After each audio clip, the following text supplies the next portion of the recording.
सभापतिज्यू लगायत पार्टीको विभिन्न जिम्मेवारी विशेष गरेर अहिले केन्द्रीय समितिको बैठकमा उपस्थित हुनुभएका तमाम राष्ट्रसभा परिवारका साथीहरूलाई नीलो क्रान्तिको राजधानी चितवनमा स्वागत गर्न चाहन्छु। अहिले महामन्त्रीले भनिरहँदाखेरि एकदम भावुक हुने जस्तो परिस्थितिको सिर्जना गर्नुभयो। यसै पनि अलिकति भावुक स्वभावको मान्छे।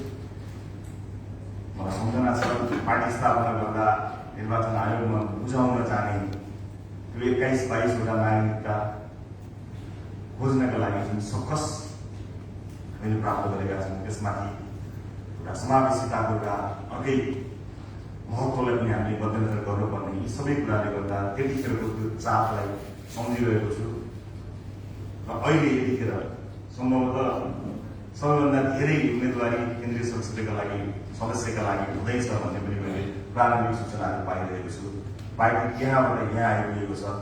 यो श्रेय म एक्लै लिने पक्षमा कदापि छैन। सबै तपाईँहरूलाई लिएर बाँकी रहेको थोरै बचेको मात्र श्रेय आफू दिन चाहन्छु। यो सबै श्रेय यो कार्यकालको केन्द्रीय समितिको यो अन्तिम बैठक हो। हामीले सचिवालयको बैठक पनि अन्तिम बैठक मेरो कार्यकक्षबाट गऱ्यौँ। सचिवालयका साथीहरूलाई मैले आफ्नो कार्यकक्षबाट शुभकामना दिएँ र मैले भने यो कार्यकक्ष यो कोठाले एउटा इतिहास बोकेको छ। यही कोठाभित्र कयौँ निर्णयहरू भए। यही कोठाभित्र पार्टीका महत्त्वपूर्ण ऐतिहासिक दस्तावेजहरूमा हस्ताक्षर भए र यही कोठाभित्र मलाई गिरफ्तार गर्न हत्कडी प्रहरीहरू पनि छिरे। त्यस कारणले यो कोठा असाध्यै महत्त्वपूर्ण छ साथीहरू भनेको थिएँ। यो बैठक पनि असाध्यै महत्त्वपूर्ण छ। यहाँसम्म आइपुग्दा धेरै कुराहरूको भोगाईको अनुभव भयो। भोगाईको उजुल्दो रहेछ जिन्दगी। अनेक भोगाईहरू जीवनमा जस्तै पार्टीको जीवनमा पनि भोगाई नै रहेछ। मान्छेको जीवन र पार्टीको जीवनमा कोही घटनाक्रमहरू फरक हुने हुन् तर उतार चढावहरू त त्यस्तै हुँदैरहेछ। यिनै उतार चढावका बिचमा हामीले 4 वर्षको समय लगभग बितायौँ। यो 4 वर्षमा के भयो के भएन भनेर हामीले व्याख्या वर्णन गरिरहनै पर्दैन। हामी आम नागरिकको सार्वजनिक परीक्षणमा जहिले पनि छौँ। पारदर्शी रूपमा नागरिकले सबै हामीले हेरि नै रहे, खबरदारी गरि नै रहे। नागरिकको खबरदारी नै हाम्रो मार्गदर्शन भइरह्यो। सभापतिका रूपमा मलाई लाग्छ जानेको सक्दो गर्ने र सिक्दै जाने क्रमको निरन्तरतामा हामी यहाँ आइपुगेका। यस मित्र प्रयासले आज एउटा मूर्त रूप लिन गइरहेको छ। अब भोलिबाट विशेष गरेर किनभने एउटा पार्टीलाई तदर्थबाट वैधानिकतामा लिएर जाने सबैभन्दा महत्त्वपूर्ण पाटो भनेकै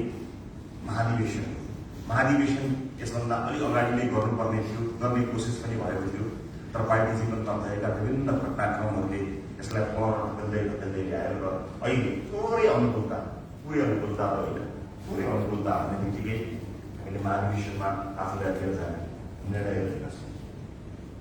बैठक सुरु हुनुभन्दा अगाडि सम्पूर्ण अहिले जोडिनुभएका साथीहरूलाई मेरो धेरै धेरै शुभकामना छ।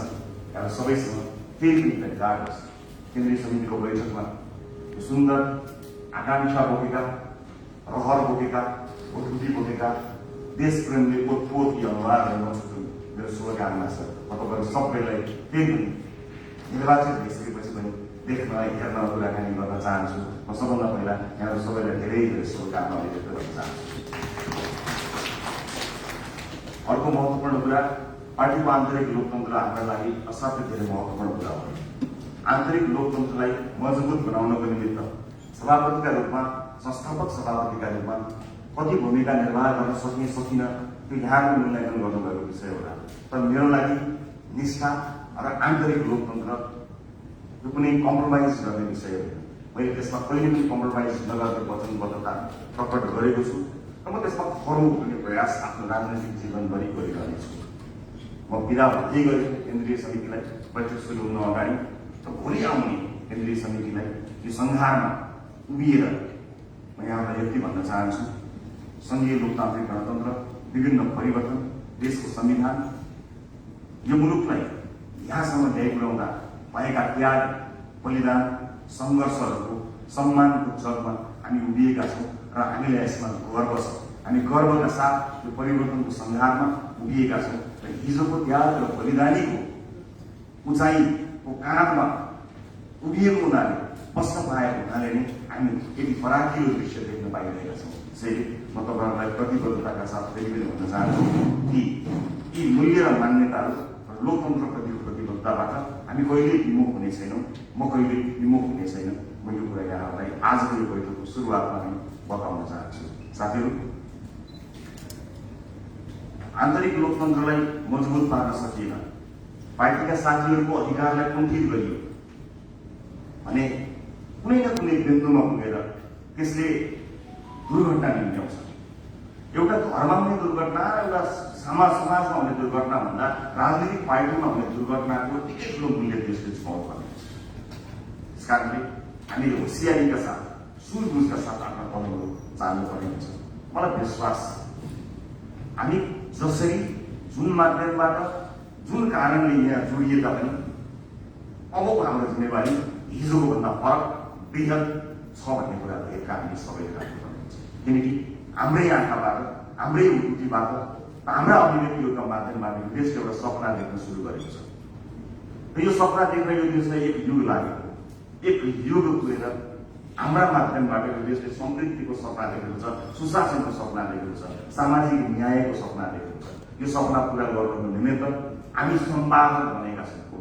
म साथीहरूलाई आज यति भन्न चाहन्छु, भोलि निर्वाचित भएर तपाईँ हामी यसैले अर्को बैठकमा सबैजना आउला या नआउला, मैले त शुभकामना याद गरिसकेँ, हामी सबैजना आउन सकौँ।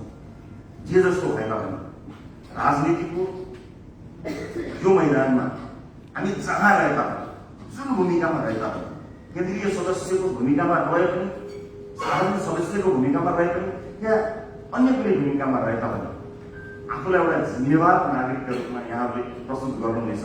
तपाईँको यो अनुभव यो समाजले सकारात्मक रूपमा प्राप्त गर्नेछ भन्ने कुरामा मैले आशा र भरोसा राखेको छु।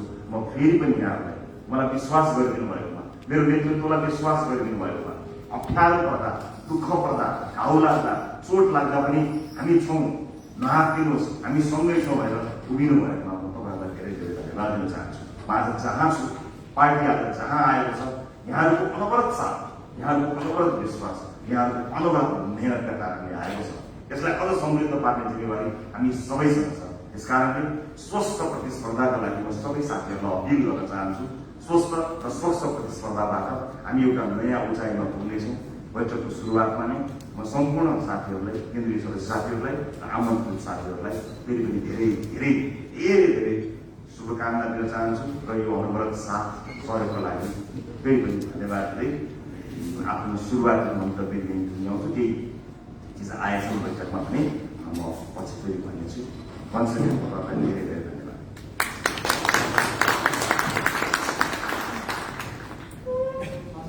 धन्यवाद छ सभापतिज्यू। म अब मिडियाका साथीहरूलाई बाहिर रहेर म अनुरोध गर्न चाहन्छु।